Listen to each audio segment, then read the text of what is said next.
Congratulations, President Joe Biden.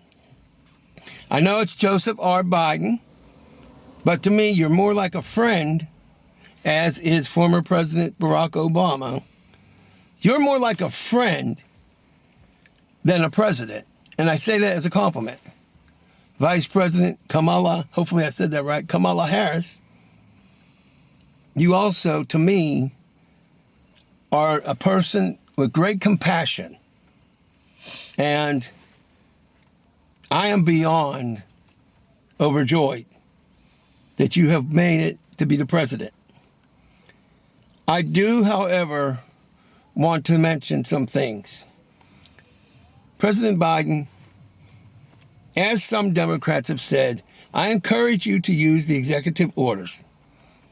I also encourage you to do something with the Supreme Court, whether it is reform or additional members. We must have balance. Further, I do believe that we must get Congress to work with you, but if they do not, do as much as you can with executive orders. Our nation is in dire straits. And Mr. President, Madam Vice President, I believe that's what they say. If I'm wrong, I apologize. I would also like to bring up something for you to consider bringing to Congress. I am a needs-based disabled American. And as such, there are many regulations in place. And I am on disability. I receive roughly $805 a month to live on. But I learned in the 80s that I could not have a retirement plan, not any retirement plan. I couldn't even have an IRA, or not an IRA, but a Roth, whatever it was, mutual fund type thing. Because you can only get up to $2,000 or you can lose your benefits. And even if you want to work, you have a limitation of like 20 hours. So I want to impress upon you, needs-based disabled Americans are really discriminated against, and we are trapped in an endless cycle of being forced to be impoverished. And I have to tell you, we don't really get to live the American dream. Granted, yes, I do need the funds. But I must tell you, I am also a bold and daring man. I will not live this way forever, even if it risks my life. Because one of the other things is if I eventually get off of Social Security disability, I could lose my health care.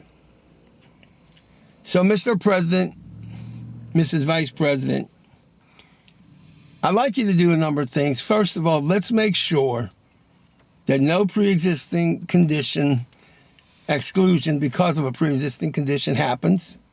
Let's strengthen the healthcare laws.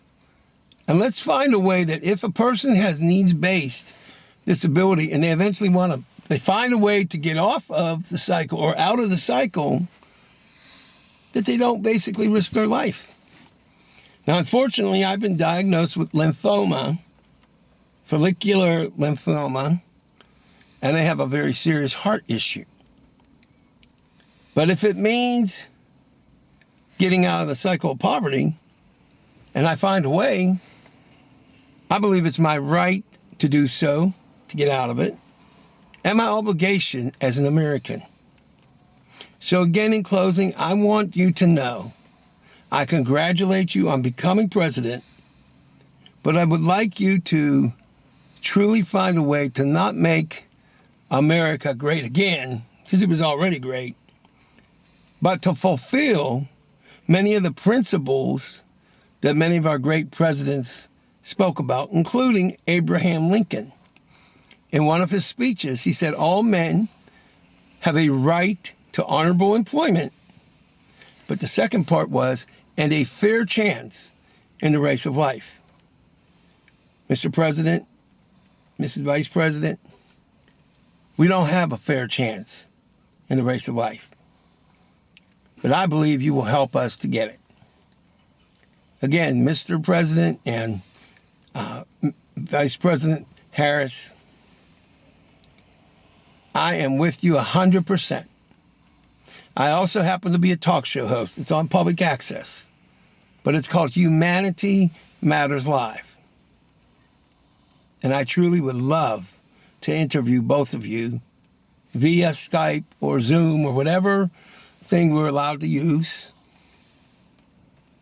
I am so glad you won, as is my girlfriend, Annette Mendel.